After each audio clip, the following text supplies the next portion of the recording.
Iran और Israel के बीच बहुत से देश कोशिश करने में लगे हुए हैं कि किसी तरह जंग को टाला जा सके।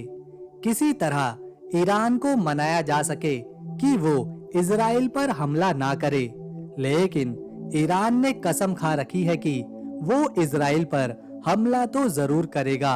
हमास के लीडर हानिया की हत्या का जिम्मेदार ईरान इजराइल को ही मानता है और उनकी हत्या क्योंकि ईरान की राजधानी तेहरान में हुई है, तो इससे ईरान को और ज्यादा गुस्सा आया है।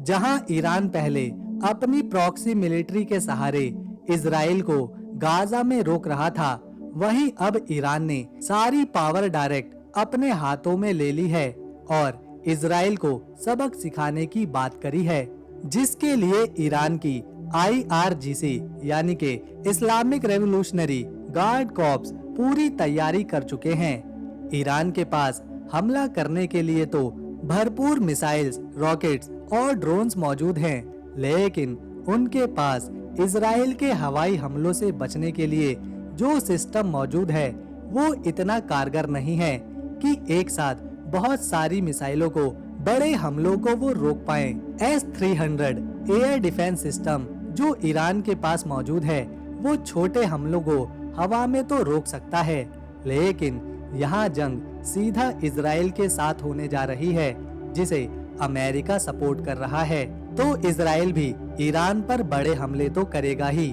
और इसी को ध्यान में रखते हुए ईरान के आर्मी चीफ ने रूस से दुनिया के सबसे ताकतवर, एडवांस और खतरनाक एयर डिफेंस सिस्टम की डिमांड करी है, जो है S-400 एयर डिफेंस सिस्टम।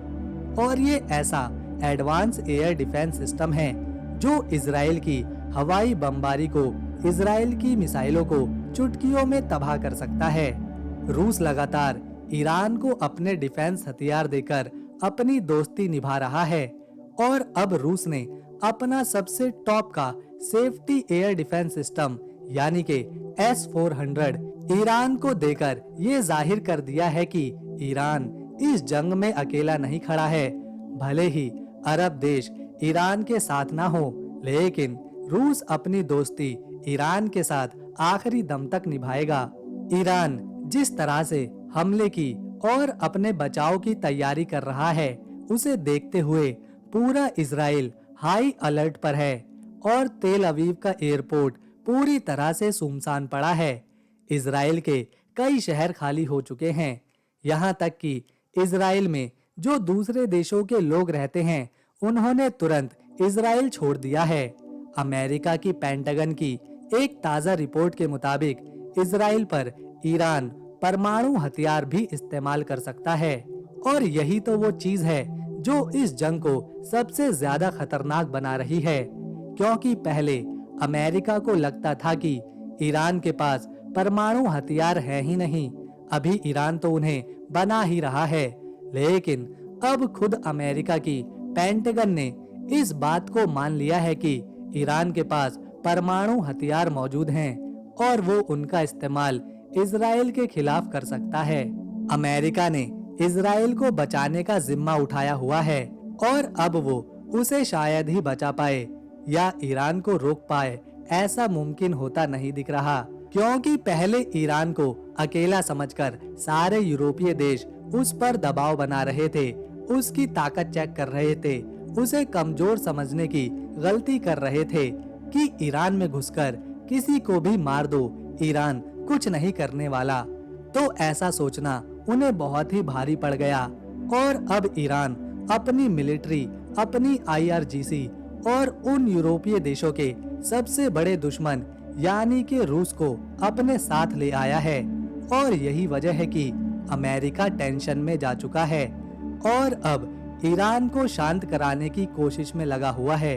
वहीं अमेरिका के विदेश मंत्री एंटनी ब्लिंकन ने बयान दिया कि तनाव कम हो, इसके लिए हम अभी भी 24 घंटे लगे हुए हैं, कूटनीतिक कोशिश जारी है, सभी पक्षों को तनाव बढ़ाने से बचना चाहिए, तनाव कम करने के लिए कदम उठाने चाहिए, जंग करना किसी के लिए ठीक नहीं है, इससे हालात और ज्यादा खराब होंगे, लेकिन ऐसा ईरान करेगा उम्मीद काफी कम है।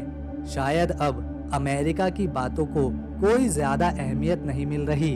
ईरान और रूस हमेशा से यही चाहते हैं कि अमेरिका की मोनोपोली खत्म हो, उसकी जबरदस्ती के सैंक्शन जिन्हें वो जब मर्जी चाहे किसी भी देश पर थोप देता है, पूरी तरह से खत्म हो। और शायद ऐसा हो भी रहा है और अमेरिका की बादशाहत भी खत्म होती जा रही है।